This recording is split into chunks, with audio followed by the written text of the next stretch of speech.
Assalamualaikum warahmatullahi wabarakatuh. Bismillahirrahmanirrahim. Alhamdulillahi rabbil alamin. Alhamdulillahi hamdan katsiran tayyiban mubarakan fihi kama yanbaghi li jalali wajhika wa li 'azimi sultanik.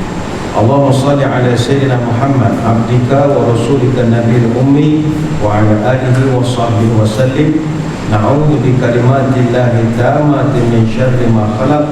Bismillahilladzi la yadurru ma'a ismihi syai'un fil ardi wa la fis sama' wa huwa as-sami'ul 'alim. Nawaitu ta'alluma wa ta'lim wa tadhakkura wa tadhkir wa naf'a wal intifa' wal ifadah wal istifadah wal hasa 'ala tamassuki bi kitabillah wa sunnati rasulih wa du'a ila al-huda wa dalalah 'ala al-khair ibtigha'a wajhillah wa mardatihi wa qurbihi wa thawabihi lillahi ta'ala. Terima kasih kepada Yang Bermulia saudara pengacara majlis yang saya hormati Tuan Haji Yusuf bin Zakaria, Pengarah Kolej Komuniti Kuantan, seterusnya para pegawai warga Kolej Komuniti Kuantan, wakil-wakil jabatan, tuan-tuan guru, para alim ulama, para habaib, muslimin muslimat, hadirin hadirat, tuan-tuan puan-puan, puan-puan, puan-puan, puan-puan, puan-puan dan puan-puan, mudah-mudahan dirahmati Allah sekalian. Pagi ini kita akan membicarakan satu tajuk, kerjaya dan keluarga membawa ke syurga. Hadirin hadirat sekalian, bila membicarakan soal syurga, syurga ni benda gaib. Benda gaib ini, kata para ulama, kita tak boleh nak memandai-mandai, membayangkan atau bercerita tentangnya, melainkan kita mesti menengok kepada apa yang dinyatakan oleh Tuhan punya syurga itu sendiri, iaitu Allah Subhanahu wa ta'ala.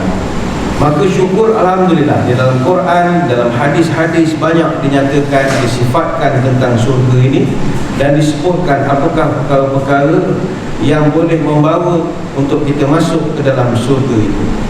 Cuma barang perlu diingat, kita masuk syurga bukan dengan amalan. Ini premis ni mesti dipegang dulu. Kita masuk syurga dengan rahmat Allah. Kalau kita masuk syurga guna amalan, kita yang duduk di dalam kota ni lambat masuk syurga berbanding dengan tukang cuci Masjidil Haram atau imam Masjid Nabawi. Mereka hari-hari bermain di Raudah, cium Hajar Aswad, boleh buat macam-macam amalan ibadah, pandang Kaabah dan macam-macam lagi. Sebab itu kita masuk syurga dengan rahmat Allah, kasih sayang, kesudian dan keizinan Dia. Dan ini bukanlah satu statement yang liar, tidak, tetapi pernah disebutkan oleh Nabi SAW, la yadkhulul jannata ahadun bi'amalihi. Kamu semua tidak akan masuk syurga hanya bertaruhkan kepada amalan kamu saja. Maka sahabat heran, ya Rasul, bukankah selama ini kami diajar banyak beramal gini, bahkan Tuhan sendiri banyak beramal. Wala anta ya Rasulullah, adakah Tuhan sendiri masuk syurga bukan kerana amalan? Tak, kata Nabi. Wala ana, saya pun tak akan masuk syurga dengan amalan, illa ayyatarammadani Allah birahmatih. Saya pun nanti masuk syurga adalah dengan rahmat dan belas ihsan Allah Ta'ala saja. Hadis riwayat Bukhari dan Muslim. Daripada hadis ini para ulama membuat satu panduan pada kita. Ini bukan bermakna kita tidak perlu beramal soleh, tidak. Tetapi ayat ini atau hadis ini memberitahu bahawa jangan kita menyangka dengan amalan kita yang banyak boleh membawa kita ke syurga. Tidak. Amalan yang banyak juga boleh membawa ke neraka. Andai kata ada riak, ada sombong, nampak orang lebih jahat pada dia, dia rasa dia dan keturunan dia lebih baik pada orang lain, juga boleh membawa ke neraka. Pandai mengaji, berlagu-lagu, taranum, urat leher, sosok lengan, tarik suara, tapi sombong, mengatakan dia lah suara paling sedap di Kuantan ini, masuk neraka juga. Sebab itu, habis tak boleh beramai ke Ustaz, kita pakai di rumah sajalah, stay at home sajalah.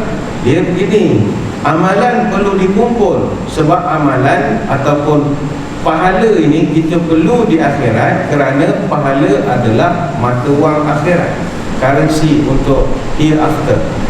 Kalau kita nak pergi ke satu tempat, kita mesti tukar siap-siap duit tempat yang kita nak pergi. Kita pergi Singapura, ringgit tak laku, kena bawa Sing dollar. Walaupun setakat nak beli putu piring di Woodland depan Masjid An-Nur, $1 5 biji putu piring, bayar pakai ringgit, dia orang tak nak. Woodland je pun bukannya jauh sangat daripada Johor Bahru. Tak boleh, sebab currency berbeza bila tempat berbeza. Pergi ke Batam, pergi ke Medan, apatah lagi pergi Jakarta, pergi Bali, ringgit tak laku, pakai rupiah. Pergi ke Thailand, tak payah pergi Bangkok lah, pergi Takbai saja, tak laku dah ringgit. Adalah under table yang boleh terima, tapi umumnya pakai baht Thailand. Apatah lagi pergi negara yang lebih jauh, pergi Amerika pakai US dollar, pergi Europe pakai euro, pergi UK pakai pound sterling, pergi Mekah pakai riyal. Maka pergi akhirat pakai pahala. Pahala ini tujuannya adalah untuk urus niaga kita. Nak beli apa di padang mahsyar apa semua, bukan membeli, bayar compound, bayar denda, bayar saman. Apa yang kita disamankan atas dunia, lempar orang, kerajaan orang, bawa orang, ngata orang, ingat free, semua kena bayar. Masa bila? Di padang mahsyar. Ya, orang kata merangkaklah cari aku pada mahsyar. Itulah tujuannya, merangkak balik, nak bayar semua balik. Dalam hadis yang masyhur, Nabi pernah cerita kepada sahabat, atadruna manil muflis, tahukah kamu siapa orang paling bankrupt sekali? Sahabat jawab macam-macam. Kata Nabi, ya, tak ada duit pun bankrupt, tak ada harta pun bankrupt. Tapi orang bankrupt, kata Nabi, hari kiamat bawa pahala satu meja dia table. Seorang meja macam ni dia table semua. Pahala intikaf masjid, pahala semayang soal depan, pahala mengaji, pahala macam-macam. Dan dia memang overconfident, dia boleh masuk surga dengan apa yang dia ada. Tapi baru nak masuk, ni Nabi cerita, baru dia nak masuk surga, datang satu orang yang dia pernah zalimi di dunia. Orang pertama mengadu pada Tuhan, wahai malaikat, ini Pak Cik ni, Pak Haji ni dulu pernah lempang saya, haram, minta maaf, malu saya dilempar depan orang. Okey, salah sikit je, salah lorong je, one way saya mana saya tahu situ one way, saya masuk je lah. Dia turun, dia lempar je saya. Lepas tak minta maaf, dia jalan saja. Saya mana tahu, saya bukan kampung saya situ. Maka malaikat kata, Pak Cik, ambil satu pahala, beri kepada budak. Ambil pahala umrah pula tu, ambil. Budak yang semua hidup tak pernah pergi umrah, tak dapat pahala umrah. Ingatkan settle, datang seorang lagi ni, Pak Cik pernah tumbuk muka saya. Pak Cik ni kerja nombor orang, orang salah jalan, mana tahu orang pergi depan ni, kita lalu je lah, lempar semua orang. Ambil pas seorang, akhirnya semua pahala dia habis. Bila pahala dia habis, ingatkan settle dah, miskin lah. Datang pula seorang lagi, ni Pak Cik dulu pernah hina saya depan orang, saya malu gini. Dia kata saya bodoh lah, bongok, tak tahu tengok signboard macam-macam. Dia maki saya depan orang, minta maaf, dia tak tegak lari begitu saja. Maka kata malaikat, Pak Cik bayar lah. Bayar berapa pun tak ada lah. Akhirnya malaikat mengarahkan, ambil dosa budak ni, pikul Pak Cik. Ini hadis sahih. Bayangkanlah bankruptnya kita, dah lah dosa tu tak pernah buat, tapi terpaksa pikul di akhirat kerana menzalimi orang. Ini saya tidak elaborate sangat. Sebagai gambaran awal, surga ini, masuk surga dengan rahmat Allah. Kalau masuk surga pakai pahala, mu'alaf payah masuk surga. Benda amalan yang dia buat. Katalah ada student kita non-Muslim, tiba-tiba rasa insah hari Jumaat ni, masuk Islam.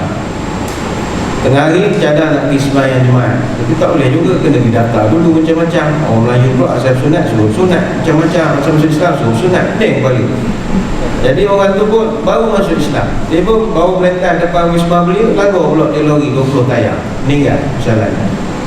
Masuk surga atau tidak? Masuk. Apa amalan yang dia bawa? Sunat tak lagi, kalau orang Melayu ni selalu sunat tak lagi, daftar Islam tak lagi. Waktu dia lagi sembahyang Jumaat tak melayat, masjid negeri tak pernah pergi, apa lagi Mekah jauh sekali, daftar haji pun tak. Apa amalan dia bawa? Tidak ada. Tapi dia akan masuk dengan rahmat dan belas ihsan Allah. Sebab itu marilah kita tanamkan azam untuk masuk surga. Cara nak masuk surga sesuai tajuk kita pagi ini, kerjaya dan juga keluarga. Dua-dua ni boleh membawa ke surga. Tapi surga ni dia ada tingkat-tingkat dia. Dia ada level, dia macam hotel. Bukan kita kata surga tu hotel, hotel tu surga. Dari segi pemahaman level surga ni dia ada star dia juga.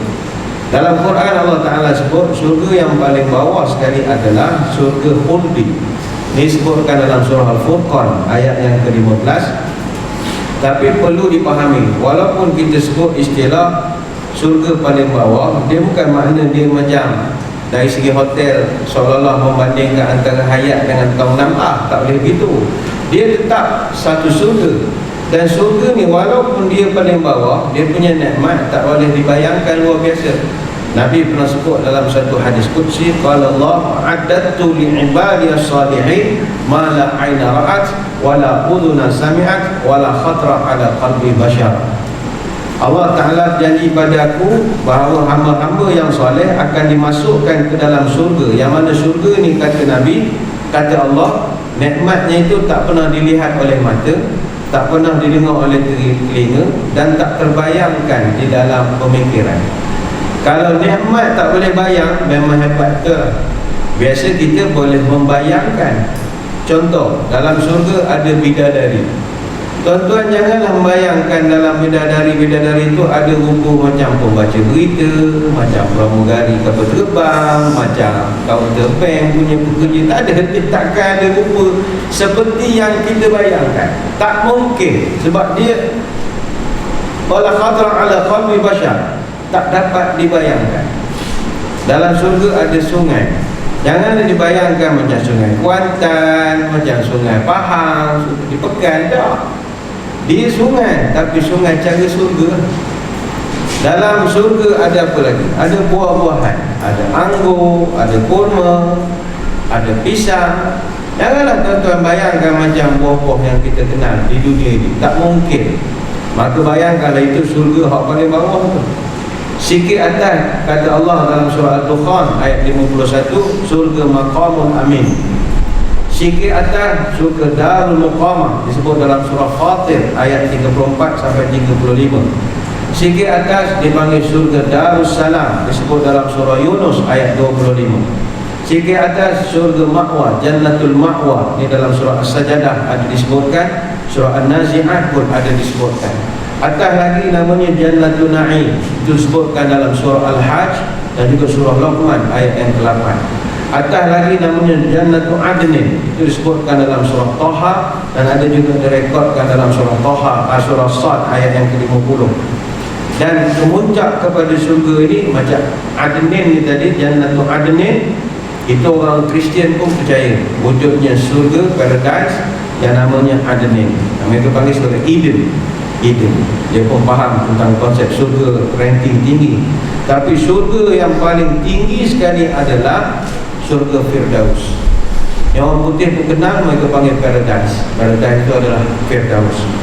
Maka surga yang paling tinggi ini Allah Ta'ala sebut dalam banyak ayat, surah Al-Kahfi ada, surah Mu'minun ada. Tetapi untuk sebagai nota kaki Firdaus ini, surga Firdaus ini, kalau jenis-jenis kita amalan cap ayam ni rasa tak dapat. Berangan bolehlah, boleh letakkan harapan, tapi nak dapat payah sikit lah. Dia memang ranking peringkat tinggi. Yang layak masuk surga Firdaus ni Nabi, sahabat, syuhada. Tapi tak mustahil juga kita dapat, cuma kena banyak berdoa. Sedang-sedang kita tak dapat. Sedang Imam Al-Ghazali pun berdoa, Ilahi lastulil firdausi ahla, wahai Tuhan, aku tak layak masuk surga Firdausmu. Bayanglah tu sedang Imam Al-Ghazali. Kita Haji Ghazali, kita ni dia Imam Ghazali, dia rasa tak layak pun nak masuk surga Firdaus. Cuma ada beberapa tips. Ini kalau kita analisis kepada hadis, ada Nabi sebutkan hint macam mana mu nak masuk surga Firdaus dengan cara yang mudah. Apakah caranya? Kita takkan masuk surga Firdaus dengan amalan kita ataupun keizinan Allah pun payah cap-cap ayam macam kita ni. Tapi kita boleh masuk surga Firdaus pakai kabel. Dia ada semua dalam hidup dia pakai kabel pula. Tuan-tuan kerja ada kabel juga. Semua kena ada kabel. Masuk surga Firdaus pun ada kabelnya. Siapa kabel dia? Nabi SAW. Banyak hadis Nabi telah ajarkan kepada kita. Ada beberapa amalan kalau mu buat, mu masuk surga sekali dengan aku. Itu kan ayat kita biasa dengar.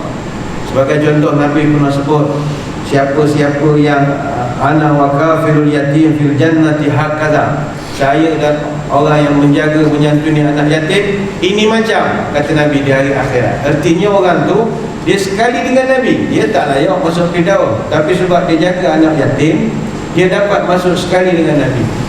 Apa lagi amalan yang boleh masuk sekali dengan Nabi? Menjaga anak perempuan sampai jadi orang. Jaga anak perempuan sampai dia jadi orang. Nanti kan kita akan terang susah jaga anak perempuan ni, payah. Mesti ada telefon, ada bingo, ada WeChat, ada benda lagi ya. TikTok orang ni susah tu, joget saja, kepok macam-macam, bukan senang nak jaga. Tapi salah satu mudah untuk tips tuan-tuan perempuan masuk surga Firdaus, jagalah anak yatim.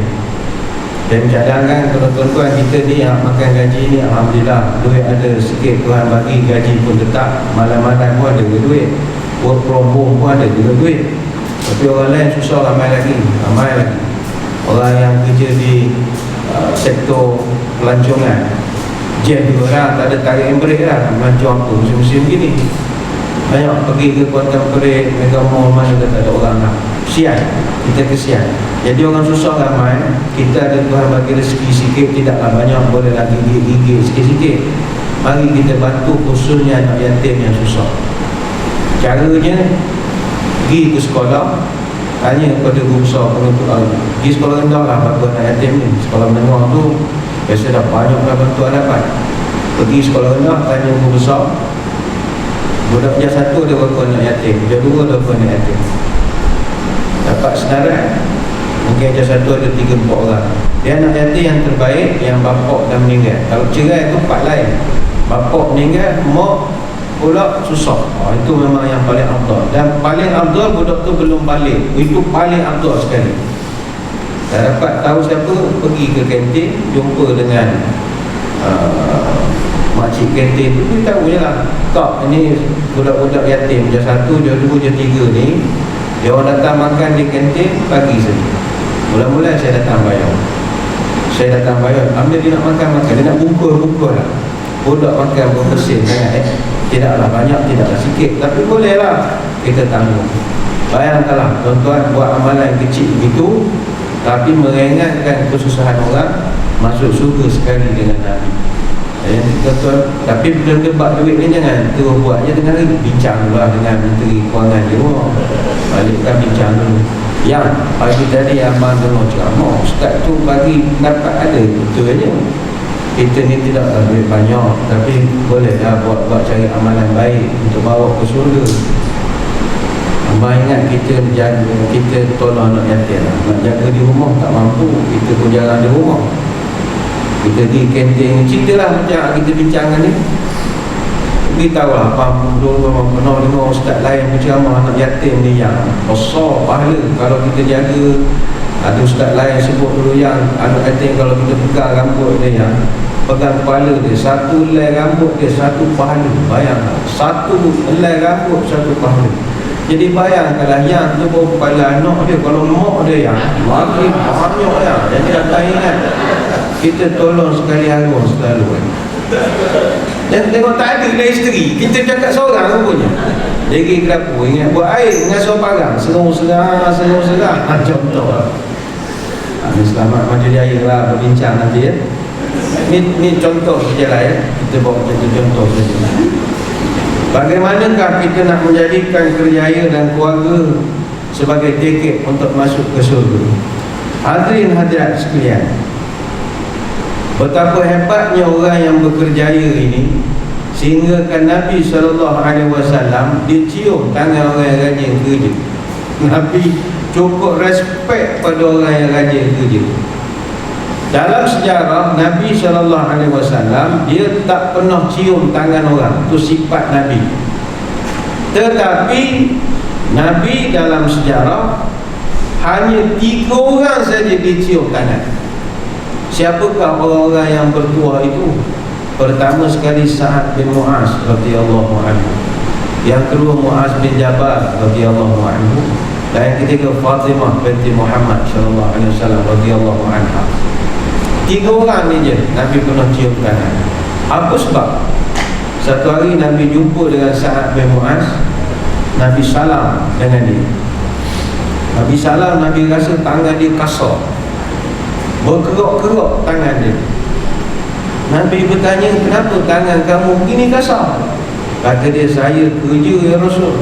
Lepas main subuh saya kerja sampai tengah hari, pagi hari, lepas zuhur saya sambung pula kerja lain sampai asar sampai maghrib saya di rumah, maghrib masjid, lepas isyak saya kerja lagi. Rajin kamu bekerja nak mengubah hidup, nak mengubah ekonomi keluarga, nolong mak di kampung, macam-macam, kena kerja kuat sikit lain Rasul. Nabi ambil tangan dia, Nabi cium tangan dia, Nabi cium. Kata Nabi, hadhihi yadun la tamassuha nar abada. Ini tangan takkan disentuh api neraka sampai bila-bila. Nabi respect dengan orang yang buat kerja. Tanda orang buat kerja kalau zaman dulu tangan kasar lah. Tapi sekarang lelaki tuan-tuan pegang tangan mana ada kasar lah, lembut. Main game jari-jari main telefon jari ibu lepeh sikit, main telefon semua. Tak ada lah, cap jari tak ada lah, jalur-jalur hancur tekan main telefon hari-hari. Dulu tanda orang buat kerja tangan kasar dulu. Lepas tu zaman-zaman dulu di kampung, kalau orang pergi Minang salam dengan pakai pok tu, masa salam tu dia tahu dah cetong malah je lah kerja, salam dia tahu. Jadi orang dulu taktik lah, kalau nak pergi Minang nak orang, sebelum pergi jumpa pakai pok tu, dari rumah ni genggam nasi segenggang, genggam nasi sampai rumah pok tu buang nasi. Kan ada kesan nasi tu ataupun gerok tu pada tangan. Cik bila salam muka confident je, muka kepok, tangan keras betul. Muka pelah beli je, tapi tangan apa? Mana kau tu nak percaya budak lelaki sekarang? Ispak budak lelaki sekarang tenduk lah, pakai lip gloss lah. Awak ingat di Amerika pakai lip gloss, mengada-ngada bibir cong. Dia kata, kau ingat 4 musim macam ni. Orang ada winter pun dia nak pakai mengada-ngada. Ni contoh, bukanlah tak boleh pakai mengada. Tak ada lip gloss, tak boleh tidur. La ilaha illallah, teruk lah. Tapi orang bekerja ini agama sangat suka. Manusia giat bekerja kuat, tidak peduli ringan dan berat. Bekerja keras, tak kenal penat, hati kukuh, fikiran bulat, memikul tugas, dianya taat. Islam adalah agama yang paling anti kepada golongan buat perabot kursi meja pada serabut duduk saja, paling dia pantang. Islam paling tak suka kepada golongan coket mau bolok tempat dalam bokok, suruh kerja tak nak, hari-hari minta duit mau. Oh, paling pantang, nombor 1. Kerja malas, kerja nutuh duit mak dengan duit isteri. Ini paling pantang dalam agama. Sebab itu salah satu perkara yang paling dibenci oleh Nabi adalah orang menganggur. Paling dia menyampok sekali. Inilah abghadur rajulu an arahu farighan. Sesungguhnya aku paling benci dengan orang menganggur. Paling benci dengan orang menganggur. Laisa fi syai'in min 'amali dunya wala 'amali akhirah. Dia tidak bekerja untuk urusan dunianya dan dia malas juga bekerja untuk bekalan akhiratnya. Mungkin orang akan terkejut, habis macam mana graduan-graduan kita sekarang yang sekarang sedang mencari job seekers yang begitu ramai. Baik, dalam konteks hari ini yang tidak ada ialah jawatan. Pekerjaan banyak, kerja banyak, jawatan tak ada. Pengarah college community tak ada lah, kosong kan, dah isi. Jadi tak payahlah berangan grad daripada Amerika ke mana balik jadi pengarah, tak boleh. Kerja banyak, korang-korang basking terus cepedok. Itu pun kerja. Nak ngapanya, kerja banyak, jawatan tak ada. Balik Mesir terus nak jadi imam besar macam negeri, tak boleh lah, terus kau pension dulu atau kena lancar ke mana-mana. Jawatan tak ada, kerja banyak. Kerja banyak. Yang dia marah, duduk saja. Duduk saja-saja. Bangladesh Rohingya hidup. Molek ada buka kedai dekat Kuantan Plaza, padahal dia yang jahit baju sekarang ni. Habis semua tu, satu barisan tu semua dia. Kolej komuniti mana dia pergi saya tak tahu, geti pula dia jahit. Kita melahirkan tukang jahit berapa ramai, haram buka kedai. Mana tak mengamuk kitanya. Kita ajar kursus drone, ada kursus kalau bagi ke Bangladesh, kamu dia siap buat perkhidmatan drone tahun depan. Artinya kerja ada, yang tidak ada hanyalah jawatan. Bekerjalah, kerana agama sangat memuliakan orang bekerja. Dalam satu hadis Nabi pernah pesan pada Zubair bin Awam radhiyallahu anhu, bekerjalah walaupun kamu sekadar pikul kayu api demi nak mencari duit. La ayakhudha ahadukum hablahu fayati bi huzmati khutabin ala dharihi fayabi'aha fayakuffa Allahu biha wajhahu khairan lahu min ayas'alan nas aqtahu aw mana'u. Nabi pernah pesan, kalau kamu ambil seutas tali, pergi ke hutan cari kayu, ikatkan, pikul atas bahu, kemudian kamu pergi ke pasar, jual kayu api itu, Allah akan jaga maruah kamu, nama kamu orang akan hormat. Dan itu lebih baik daripada kamu duduk di pasar malam, pasar tani, depan mebeng, minta duit dengan orang, mengemis sama ada orang memberi atau mana'uhu. Ada masa orang beri, ada masa orang tak beri. Hadis riwayat Imam Bukhari. Pergi ke hutan cari kayu, itu jauh lebih mulia daripada duduk, apatah lagi menipu, mengemis, menipu. Dalam mengemis salah, menipu dua kali salah. Menipu pula tu, baca Quran menipu 3 kali salah pula lagi.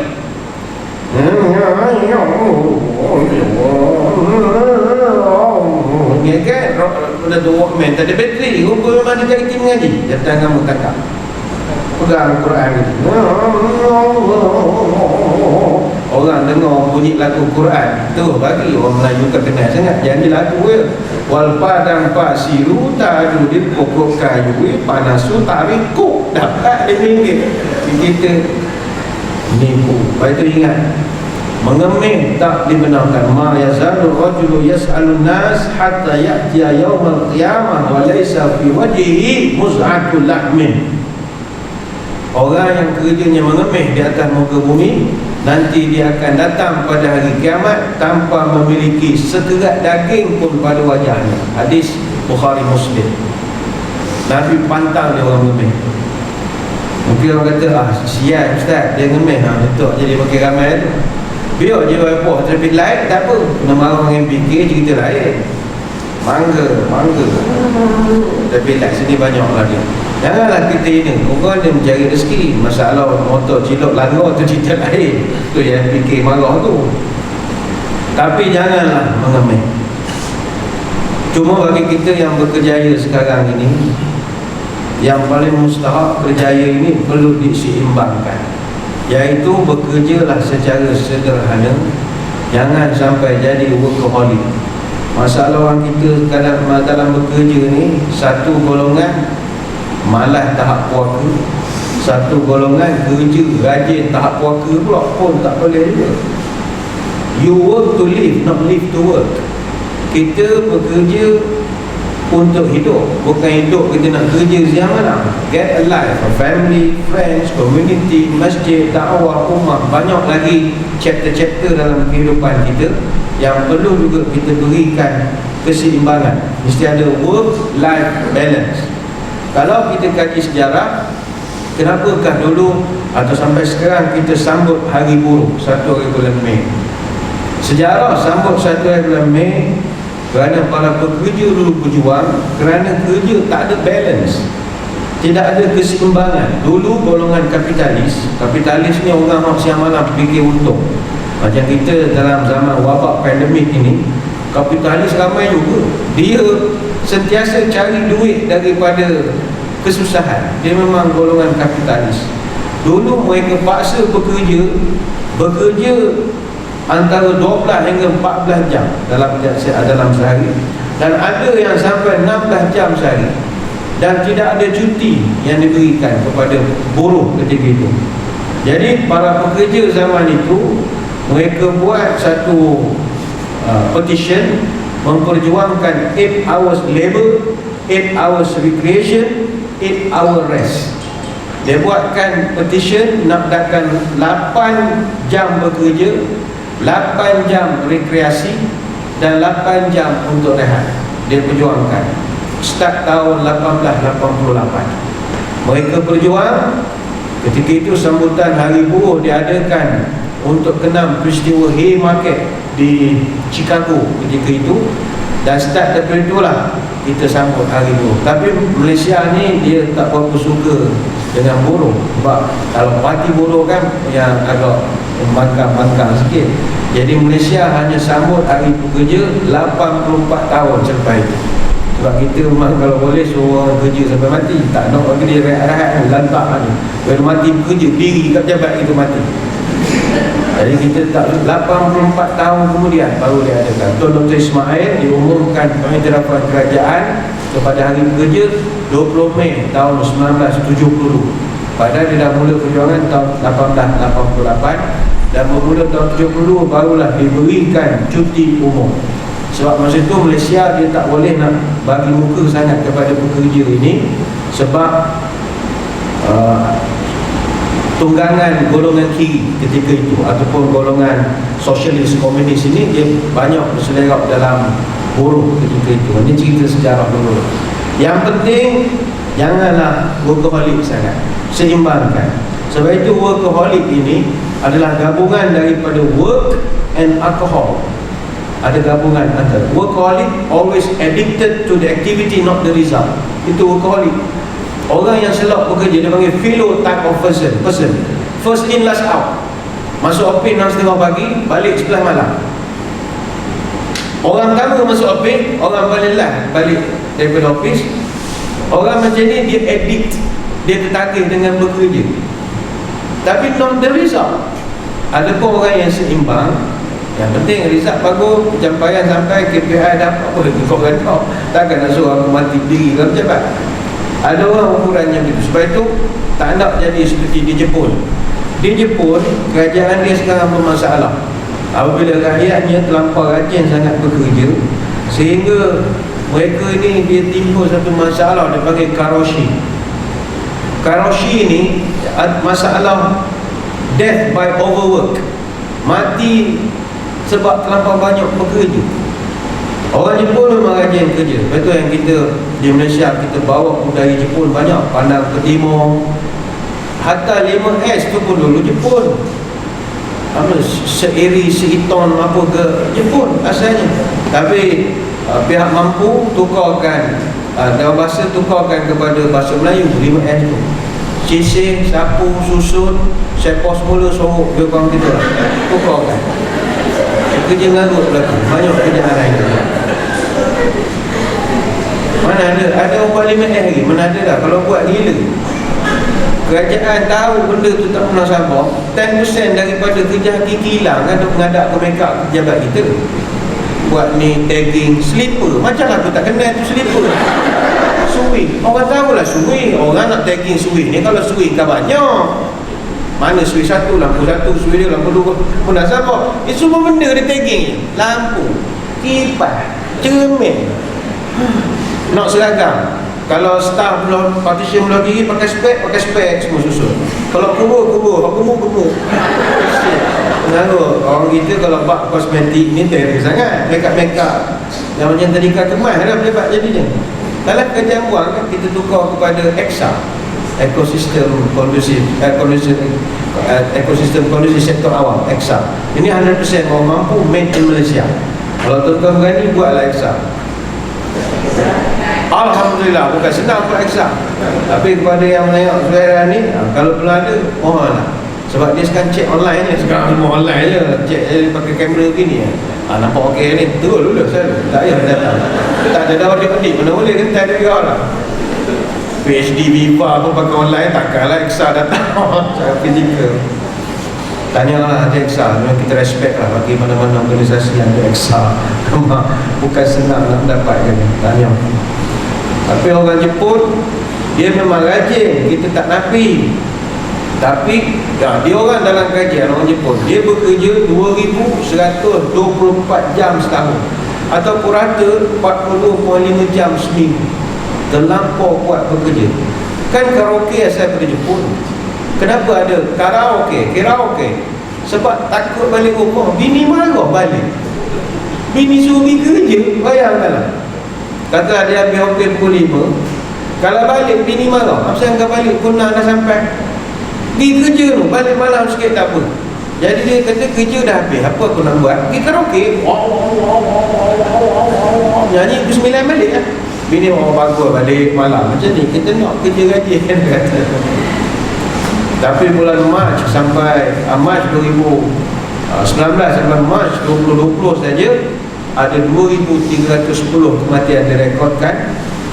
Dia panggil kematian karoshi kerana overwork, mati bekerja terlampau lebih sangat. Dan masalah di Jepun juga yang kait dengan kerjaya ini, masalah hikikomori. Hikikomori ini penyakit introvert. 700,000 individu bawah umur 31 tahun di Jepun, mereka dah dapat penyakit introvert, tak bergaul dengan orang. Mereka boleh duduk terperak di rumah 6 bulan tanpa keluar. Sekarang anak-anak kita dah ada benda ni, dah ada penyakit introvert ni. Orang introvert ini masa PKP dia suka sangat, sebab dia hidup tak kawan dengan orang. Dia kata koma setahun PKP tak apa. Dia jenis tak hidup, tak cari korang. Hidup dia komputer game.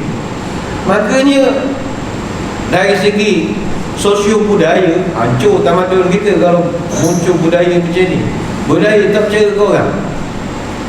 Kan anak kita sekarang bukan macam kita zaman dulu. Dulu zaman kita mak ayah ajar, mana kalau tetamu datang, mak saudara datang, semua keluar duduk depan, salam, kenalkan diri, borak dengan sepupu.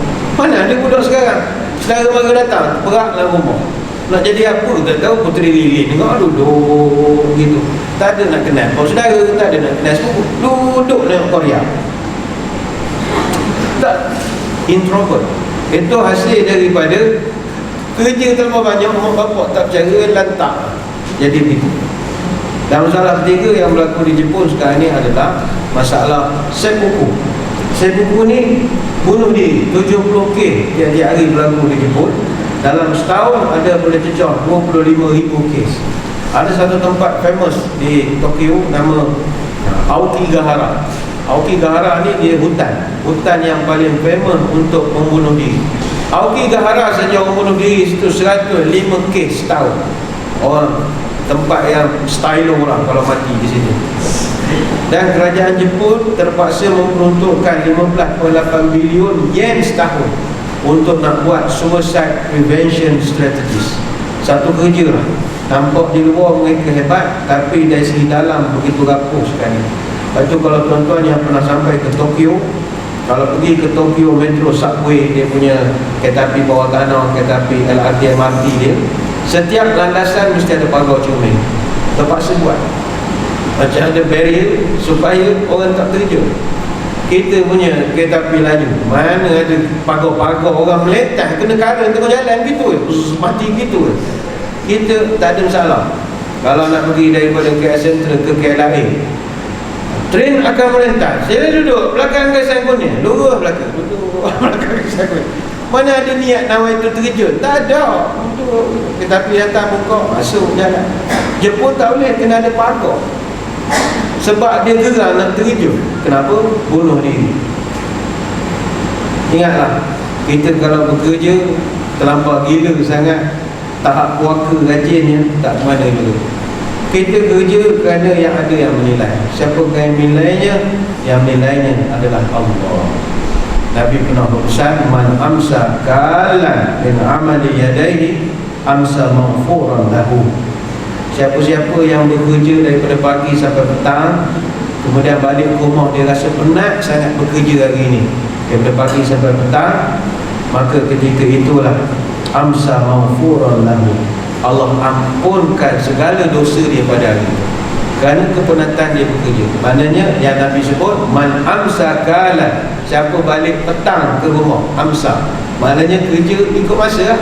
Pagi, petang, balik petang, oh penatnya kuantai manyong kau rek lubang, kejap berhenti, kejap konang, letihnya main ganjil hari-hari. Kita penat.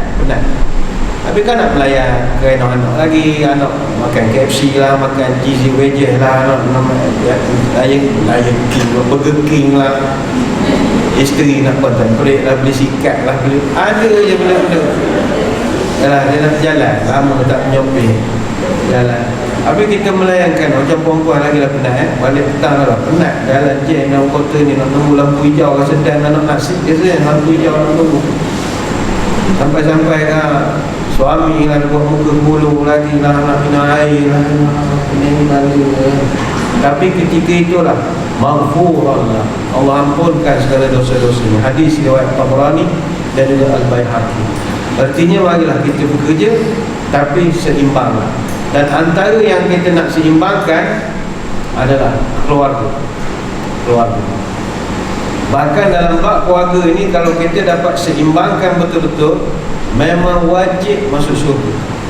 Sebab itu dalam Quran Allah Ta'ala rekodkan beberapa potret keluarga syurgawi, keluarga-keluarga yang dah confirm masuk syurga, yang kalau kita tengok kenapa mereka ni semua masuk syurga, sebab ada ciri-ciri yang kita kena ikut. Kalau kita buat, insya-Allah kita dapat bertuah lah seperti mereka. Apakah contoh potret-potret keluarga syurgawi dalam Quran? Pertama sekali yang Allah Ta'ala rekodkan adalah dalam surah Ali Imran. Ali maknanya keluarga, Imran maknanya Imran. Satu-satunya surah yang letak nama family hanyalah Ali Imran sahaja. Ali Imran ini dia membicarakan tentang isteri kepada Imran dan juga cerita tentang anak kepada Imran yang namanya Maryam. Kita maklum cerita ini bagaimana Imran ini dia dah kahwin lama dengan isterinya tapi tak dikurniakan anak. Sampai satu peringkat isteri dia ni bernazar, ya Allah, kalau aku dapat seorang anak, aku bernazar akan hantar anak aku duduk dalam masjid Baitul Maqdis. Duduk di situ jadi toksiah, jadi petugas masjid, bentang sejadah, benda semua, tutup pintu, tutup aircon, tutup switch. Ni aku akan nafkahkan, wakafkan anak aku ni untuk menjadi pelayan di rumahmu ya Allah. Dia nazar lah. Ni cerita Quran ni. Dia bukan macam cerita isteri dosa malam-malam ni, tak. Dia cerita Quran tu. Tapi Allah uji dia, anak yang lahir itu adalah perempuan. Dan perempuan yang diberikan nama Maryam. Jadi kita merancang, Tuhan menentukan. Dia rancang anak dia dah besar, lahir nak hantar duduk masjid. Masalah sekarang anak perempuan, macam mana gaya? Takkan anak mana ada siap masjid perempuan? Siap masjid kalau perempuan letih ke imam lah, bentar sejadah gaya sebulan sekali, ada masa imam lah kena bentar sejadah gaya. Jadinya tak boleh. Tapi dia ni yakin dengan ketentuan Allah. Jadi Allah rakamkan cerita di dalam Quran. Kesungguhan dia didik Maryam. Dia hantar Maryam pergi belajar sekolah, belajar agama dengan seorang Nabi namanya Zakaria. Dia saudara mara jugalah. Belajarlah dengan Zakaria. Cerita ini kita boleh rujuk dalam surah Ali Imran, bermula ayat 35 sampai 37. Iz qalat imra'atu Imran rabbi inni nadartu laka ma fi batni muharraran fataqabbal minni innaka antas sami'ul alim. Ingatlah ketika isteri Imran telah berkata kepada Tuhannya, wahai Tuhan, inni nazartu laka ma fi batni, saya nazarkan apa yang ada dalam perut saya ini. Dia disebutkan daripada permulaan kisah itu. Apa pelajarannya? Ini pelajaran untuk kita lah dalam melayani keluarga ini. Nombor satu, bersabarlah apabila dikurniakan anak yang bukan kita harapkan. Kita harap dapat anak perempuan, dapat anak lelaki, sabar. Harap anak lelaki, dapat anak perempuan, sabar. Ramai ada orang pening kepala dia, anak dia semua lelaki, 3 orang dah lelaki, nak anak perempuan, sabar. Ada orang lain 3 orang anak dia semua perempuan, tak ada juga anak lelaki. Lagi pening, awak perempuan ada anak lelaki, harta suami awak esok terjatuh ke adik-beradik dia, baguslah dia anak lelaki. Kalau semua perempuan, padahal muka gemuk dia dapat, dia dapat semua dapat. Ya ke ustaz? Baru tahu pentingnya anak lelaki ni. Jadi 3 anak lelaki, bersyukurlah. Anak perempuan ada sesuatu, biarlah saya, harta saya jatuh ke adik-beradik dia, buat hibah. Sia-siakanlah hibah. Kan instrumen kewangan Islam ni banyak, dia panggil lah orang pandai kewangan muamalat ni, bawakan isu-isu muamalat. Dia lepas mati ada faraid, ada hibah. Kalau kita nak buat ada pajak kita, tak jadi macam artis bawa gaduh-gaduh masalah duit tak sempat di hibah kata. Jadinya ada orang anak dia perempuan semua, tapi adalah hikmahnya. Anak perempuan ini macam jalan cerita Imran ini, dia tetap menyantuni dan menjaga anak perempuannya sampai anaknya jadi anak solehah. Maka pelajaran untuk kita, bersabarlah dalam menjaga amanah anak, khususnya anak perempuan. Anak perempuan ni memang susah nak dijaga. Tuan-tuan yang ada anak, sama-samalah kita akui bahawa bukan senang nak menjaga anak perempuan. Dalam suasana sekarang, suasana TikTok, suasana K-pop, ini memang susah. Memang susah. Sebab itu Nabi sampai memberikan jaminan, man kana lahu thalathu banatin fasabara alaihinna wa atma'ahunna wa saqahunna wa kasahunna min jiddatihin kunna lahu hijaban minan nar yaumil qiyamah. Siapa-siapa yang ada 3 anak perempuan, kemudian dia bersabar dengan kerenah anak perempuan. Anak perempuan kan kerenah banyak, dia ngamuk sama lama je bersiap, letih kita menunggu. Suku minyak habis nunggu dalam kereta lama.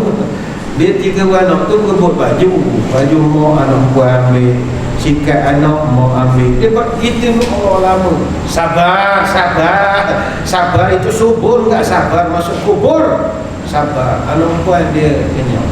Anak lelaki kodak je, dia lantak, jom pergi kedai, terjun dalam kereta, selipar ke mana, benda ke mana. Dia jenis gabah begitu. Anak perempuan tak nak keluar ke itu sedang kecil-kecil, bayar dah besar esok, nak lipstick lagi, nak pedok lagi, berebut cermin lagi, letih lah kita, tak ada mood dah jadi nak pergi.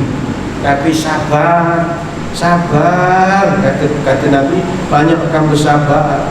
Apa sebab? Sahabat tanya, banyak sabarnya apa bagusnya ya Rasul? Kunnalahu hijaban minan nar yaumil qiyamah. Kerana kamu menjaga anak perempuan dengan bersabar, itu penghalang daripada kamu masuk api neraka daripada hari kiamat. Hadis riwayat Ibnu Majah. Dan saya sebutkan di awal tadi, antara masuk surga cara mudah dengan Nabi adalah jaga anak perempuan elok-elok. Man ala jariyataini hatta tablugha jaa yaumal qiyamah ana wa huwa wa dhamma asabi'ahu. Siapa yang jaga anak perempuan sampai anak perempuan dia kahwin, mana selamat daripada benda-benda aib, jaga maruah macam-macam, maka ayah dia nanti ana wa huwa wa dhamma asabi'ahu. Nabi gerakkan 2 jarinya, dia dengan aku ini macam hari kiamat nanti. Hadis riwayat Imam Muslim. Artinya tuan-tuan puan-puan yang ada anak perempuan, jaga dia sampai besar jadi yang solehah, muslimat, yang mukminat. Oh, ini esok dapat masuk surga sekali dengan Nabi. Tidak ada hadis khusus menyebut jaga anak lelaki boleh masuk surga dengan Nabi. Apa sebab? Nampak sangat jaga anak perempuan susah.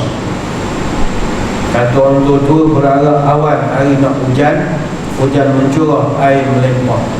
Anak perempuan kalau keluar berjalan, mak bapak di rumah risau tak sudah.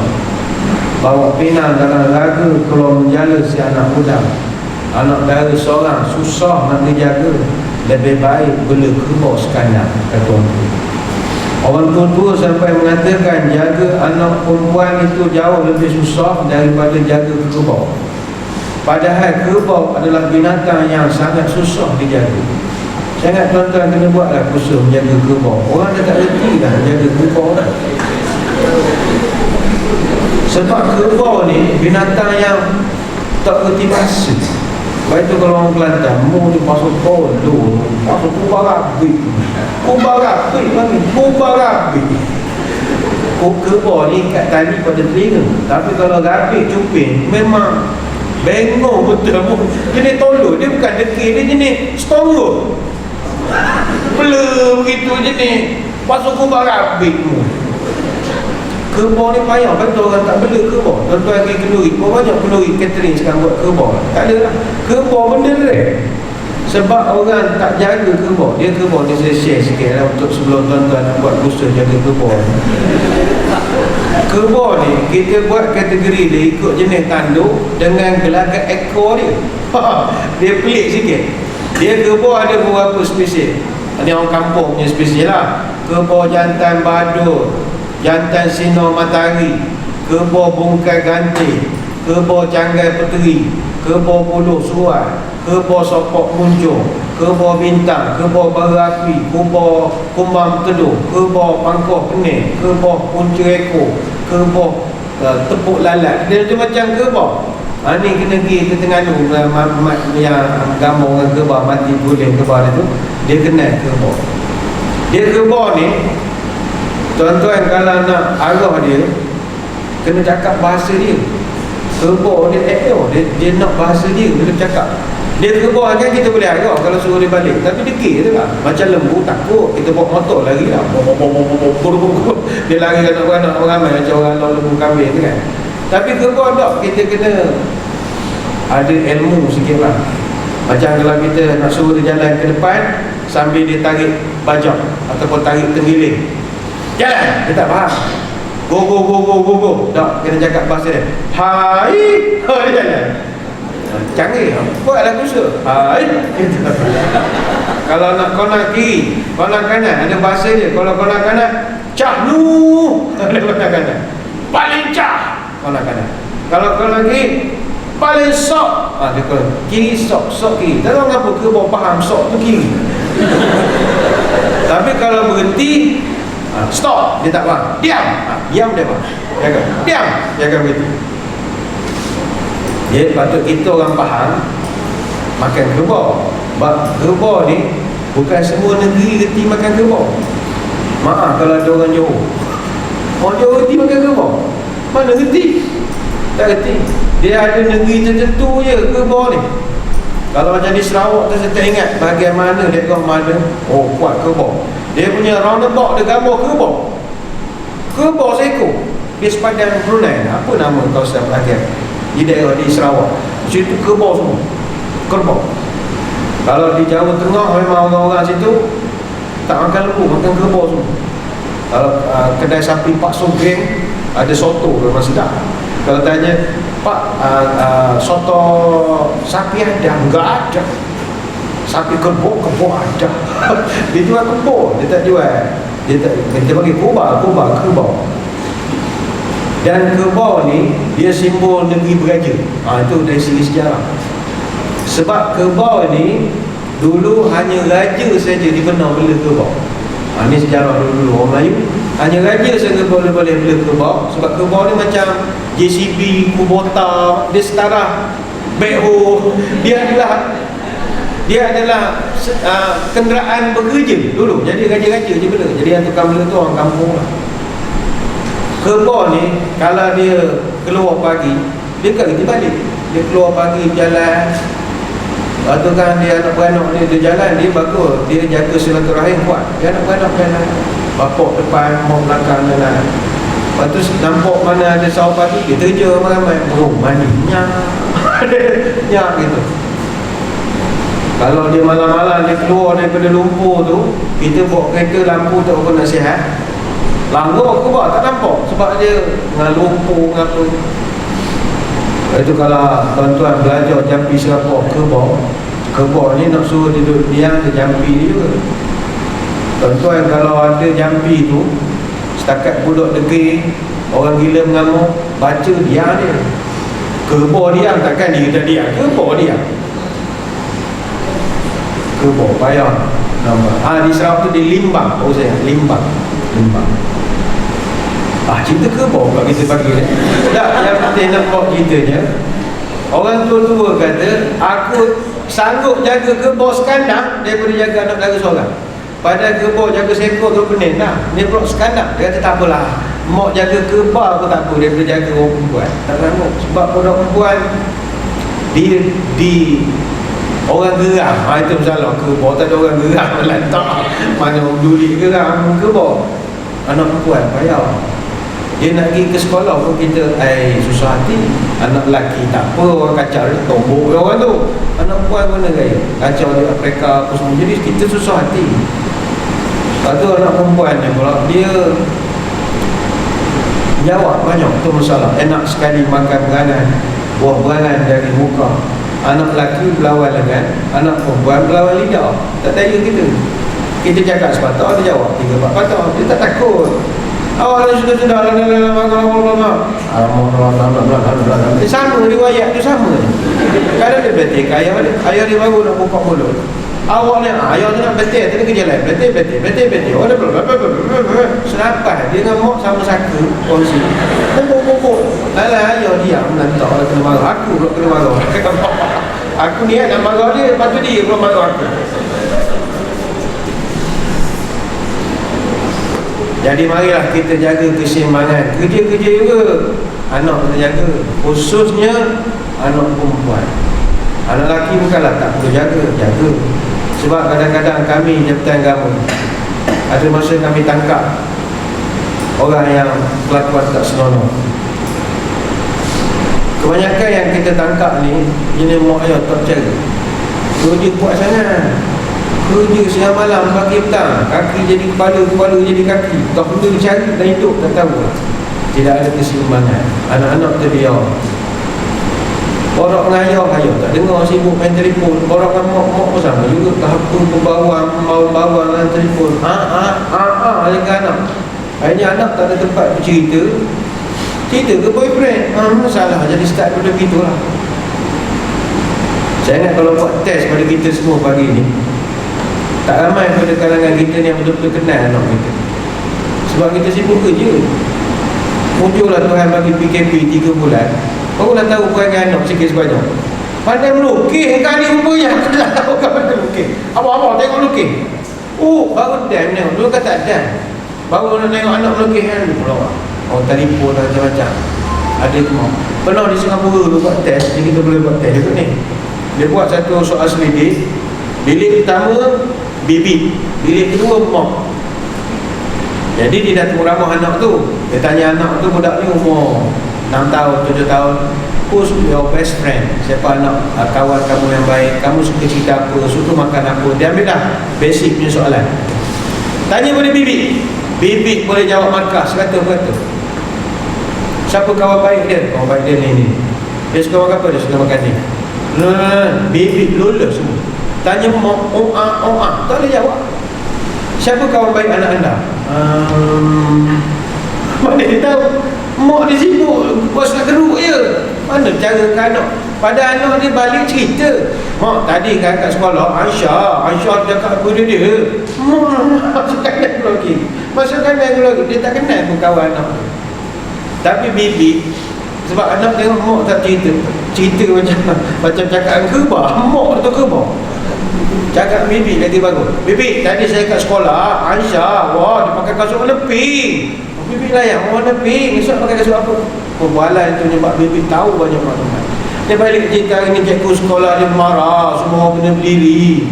Jadi perbualan ni menyebabkan bibi berjaya lah, lebih daripada mak. Saya ingat test tu kalau buat, kita belum tentu dulu. Tapi sebab kita dah PKP 3 bulan, banyaklah kita tahu rahsia anak kita. Siapa kawan dia suka tengok video apa. Adalah hikmah je PKP baru-baru ini. Marilah kita jaga anak kita elok. Banyak nak diterangkan tapi masa kita tak begitu mengizinkan. Yang mustahabnya kerjaya keluarga adalah 2 perkara yang sangat mustahab untuk nak membawa kita ke syurga. Tetapi seimbangkanlah antara kedua-dua perkara ini. Saya kira sekadar itu sajalah sembang-sembang pagi ini. Saya ucapkan ribuan terima kasih di atas undangan. Mohon maaf sebarang kekurangan. Mudah-mudahan kita dapat bertemu pada lain-lain kesempatan.